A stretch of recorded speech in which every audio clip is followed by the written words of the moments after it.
ンダー鈴木のそうじゃねえから。はい。でアンダー鈴木シルビアって、はい。なんか艶消しじゃないですか。あれはドライだから艶消し。そうとは言えないんですね。ドライでもツルツルバージョンにすることはできて、要は型の問題なんですよ。型とね、あとね、焼き方による。これもドライカーボン。それウェットカーボンじゃない。これウェットカーボンじゃない。でもこれよりももっとツヤ出すこともできる。だけどこれそこそこツルツルツヤありで、俺のこのリアハッチはツヤなしで、何の違いがあるかっていうと、型の綺麗さ。型を磨き倒して型がテッカテカになってれば焼いた時にテカテカになる。で型がツヤ引いてたら焼いたらツヤ消しになる。で大体レーシングカーもそうだけど、なんていうの、カッティングを上から貼っちゃうでしょ、スポンサーさんの。全部ラッピングしちゃうじゃないですか。あとは塗装するとか。だから型をバフかければテカテカになるわけですよ。そのバフかけの工程ってレーシングカーに必要かっていうと必要ないわけなんですよ。そしたら型を例えば400番ぐらいでバーって仕上げればこういうツヤ消しになる。400番だとやっぱツヤ消しになるかな。でもアンダー鈴木シルビアはラッピングしてないじゃない。してない。ちょっといまだにドライカーボンに憧れがあるんです。でドライカーボンはやっぱり艶消しかなって思うところがあって、でも栗木考えればね、艶あった方がいいよね、ツルツルの方がね。じゃあ塗ればいいじゃん。それ重たくなるからダメです。 NG 塗ると重たくなる。塗ると重たくなる。それはね、じゃあ次の機会に検証しましょうか本当に重たくなるからマジで。じゃあ艶消しなのは、じゃあいわゆる手を抜いてるってこと？そういうことですね。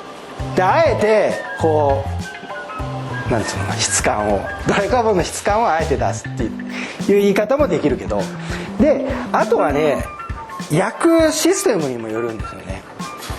要はドライカーボンって樹脂量が少ないのが特徴で、だから軽いんだよっていう話は前回の回の時にさせてもらったと思うんですけど、その樹脂量が少ないってことは、この目と目の間に樹脂がタプタプに入ってれば鏡面になっちゃうわけですよ。